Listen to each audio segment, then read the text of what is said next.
Una de las partes más importantes dentro de la infraestructura de una red es saber seleccionar de manera correcta los equipos. Mediante la página de MikroTik en la opción de productos, nos ofrece una guía completa de todos los equipos con los que cuenta la marca MikroTik. Estos equipos se encuentran segmentados basadas en las diferentes características que nosotros necesitemos. Entre los diferentes tipos de productos que vamos a encontrar en la marca, podemos divisar que existirán soluciones integradas, diferentes tarjetas boards, que son tarjetas individuales que pueden estar asociadas a diferentes tipos de enclosure. Normalmente, pues esta característica es muy útil en lugares en donde pueda existir mucha temperatura o muy bajas temperaturas. Se le agregan enclosures específicos para poder soportar estas altas o bajas temperaturas. Y también encontraremos diferentes tipos de interfaces, así como accesorios. Los accesorios, pues, vamos a estar relacionados a PoEs, van a estar relacionados a pigtails. Si hablamos de interfaces, hablamos de interfaces de fibras, ya sean interfaces que puedan alcanzar velocidades de 1 gigabit por segundo o velocidades superiores a las del gigabit por segundo. Agradecemos un poco la página oficial de MikroTik, en donde vamos a poder encontrar la gama de todos los productos de la marca. En la primera parte de esta gama de productos encontramos normalmente siempre aquellos productos nuevos que ha lanzado la marca. Y de ahí en adelante se van a ir segmentando basadas en las características que necesitemos. Entre las partes más importantes que nos ofrece esta página, veamos una característica interesante, que es la posibilidad de ir comparando los equipos. Normalmente, pues, siempre tratamos de definir equipos basados en nuestras necesidades. Y la opción de comparar los equipos es una de las características más interesantes que nos ofrece la página.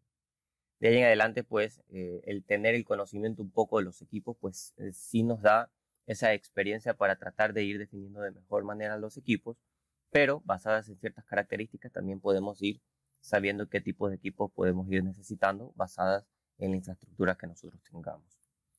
La opción de comparar es bastante interesante porque, por ejemplo, yo puedo decir que me gustaría saber si en algún instante los equipos XLite o XPoeLite son útiles quizás para un nodo que yo necesite interconectar, ¿no? Entonces vamos a tratar de ver este ejemplo en donde la opción de comparar nos permite a nosotros ir generando una comparativa entre estos tres equipos.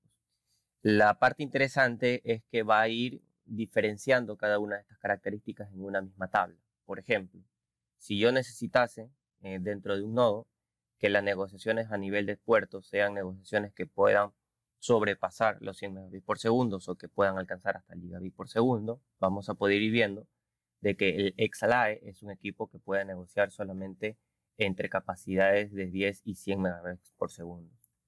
Si hablamos del equipo X, hablamos de que este tiene negociaciones de hasta 1000 megabits por segundo, y eso quiere decir que su negociación es hasta el gigabit por segundo. Eso quiere decir que entre estos tres equipos, el que me pudiera estar sirviendo en ese instante es el equipo X. Sin embargo, pues vamos a ir viendo ciertas características que son fundamentales. Por ejemplo, para poder definir qué tipo de equipos pueden ser más robustos y qué tipo de equipos pueden ser menos robustos, nos fijamos en características como su CPU y su CPU triad count, que vendrían a ser la cantidad de núcleos, ¿sí?, y de cores que muchas veces pueden tener cada uno de estos equipos. La cantidad de cores y de núcleos permiten definir que este equipo puede procesar mucho más capacidad de información, de conexiones, puede levantar los procesos de una forma mucho más rápida, puede sostener una mayor cantidad de procesos y eso se define en definitiva en robustez. Entre estos equipos puedo definir que el equipo más robusto es el X, ya que me permite 4 hilos de núcleo, y eso quiere decir que estos 4 hilos de núcleo a nivel de CPU Triad puede procesar una gran cantidad de información de forma rápida y que la cantidad de core que maneja este equipo es igual a 2.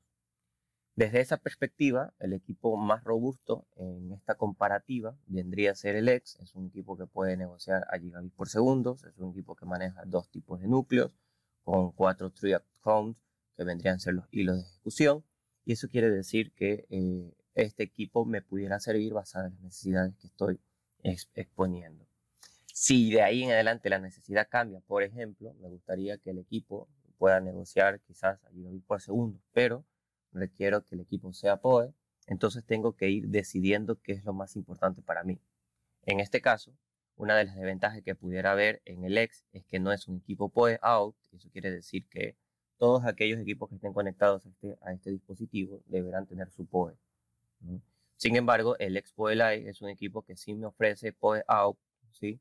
Y eso quiere decir que todos aquellos equipos que se encuentren conectados, basados en el estándar correcto, van a poder ser energizados a través de sus puertos. La desventaja que tengo aquí es que no va a poder pasar negociaciones superiores a las del 100 megabits por segundo. Eso quiere decir que ahí yo tendría que decir, me conviene más tener un equipo que pueda negociar a más de 100 megabits por segundo, o me conviene un equipo que me dé la posibilidad de ser PoE, ¿no? Basada en esas características a niveles de PoE, también tengo que ir definiendo si el estándar que manejan aquellos equipos que serán energizados a través del equipo es el estándar adecuado para poder ser energizado de forma correcta.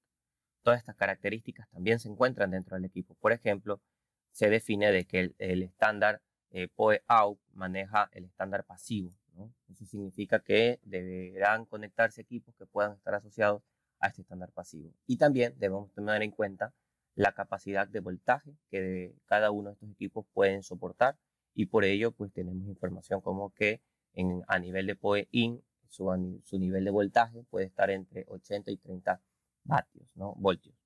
Entonces, esas son características fundamentales que podemos ir viendo dentro de cada uno de los equipos, y esta es una herramienta bastante interesante que nos permite la marca de MikroTik para poder ir viendo un poco la comparativa entre equipos que nosotros podamos necesitar a nivel de nuestras redes. Si ya hablamos de una robustez más importante dentro de la infraestructura, hablamos de equipos como equipos de distribución o el equipo de core que pueda trabajar como un balanceador.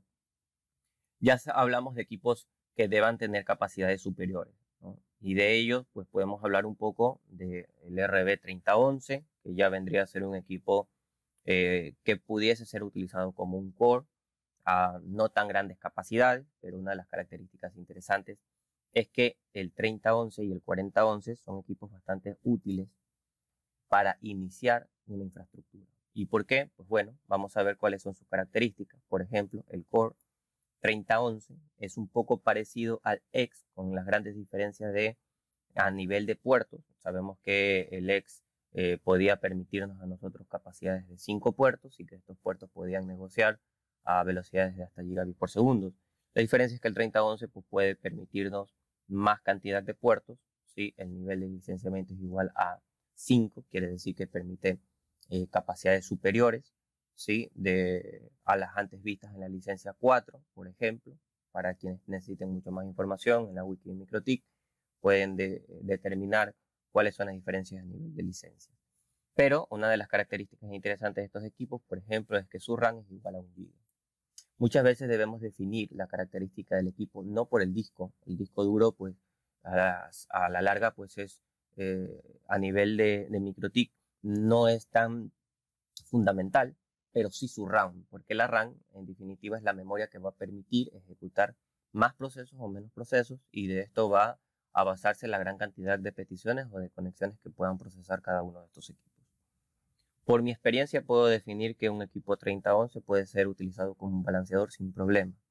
Sin embargo, pues podemos determinar de que el tráfico que pueda pasar a través de este equipo no deba ser superior a 150 clientes. ¿Y por qué?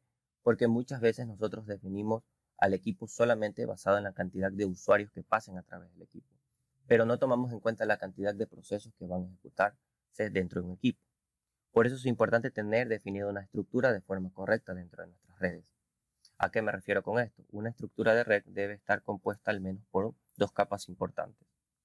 Esta capa principal se determina como la capa core, que vendría a ser aquel equipo que da de cara a internet, y deberíamos definir una segunda capa, ¿sí? Que se determina como la capa de distribución. Y de esta manera poder ir segmentando cada uno de los procesos que cada uno de estos equipos van a poder ejecutar, especialmente para que en algún momento en un crecimiento modular de la red podamos sostenerlo y que no tengamos que ir cambiando continuamente nuestros equipos. Por eso debemos definir qué tipos de procesos van a contener cada uno de estos equipos. Puedo determinar que el equipo core o principal o núcleo de la red deba ser un equipo que pueda soportar, por ejemplo, el proceso de balanceador, que pueda soportar el proceso de firewall o de seguridad perimetral, y que aquel equipo de distribución que esté detrás del equipo de core sea la cabecera de la red local o de la red LAN. Cuando me refiero a la cabecera de la red LAN, hablo de aquel equipo que pueda soportar procesos como administración de clientes por medio de colas simples o por medio de árboles de colas, la distribución del direccionamiento IP, ya sea hacia diferentes tipos de nodos o hacia clientes que estén directamente conectados en el nodo principal. El proceso de enrutamiento también normalmente va a ir segmentado desde allí, y por ello, pues, muchas veces se prefiere un equipo mucho más robusto del lado del lado de la capa de distribución que del lado del router principal o núcleo, ¿no? ¿Por qué? Porque si hacemos una diferencia basado en lo que he expuesto, podemos determinar de que el core va a tener mucho menos proceso con respecto al equipo de distribución. Sin embargo, esto puede ir variando dependiendo de la cantidad de conexiones y también de la cantidad de usuarios que vayan a tener detrás de su red local. Si quisiéramos iniciar, pues podemos determinar que el 3011 es un equipo bastante interesante y conjunto con el 4011, y de ahí en adelante vamos a ir escalando. Se puede decir que desde el 3011 al 4011 tenemos una suscripción de entre 150 y 200 usuarios. Hablamos de que el RB1100 AHX4 puede tener una cantidad de suscriptores de hasta 250 usuarios. Y de ahí en adelante, pues ya vienen los equipos mucho más robustos de la marca MikroTik, que vendrían a ser los CCR 1009, el CCR 2004, el CCR 1016, el 1036 y el 1072. ¿De qué van a depender? Bueno, van a depender de la cantidad de procesos y cómo ustedes estén administrando sus equipos para también poder definir de forma correcta cada uno de estos dispositivos.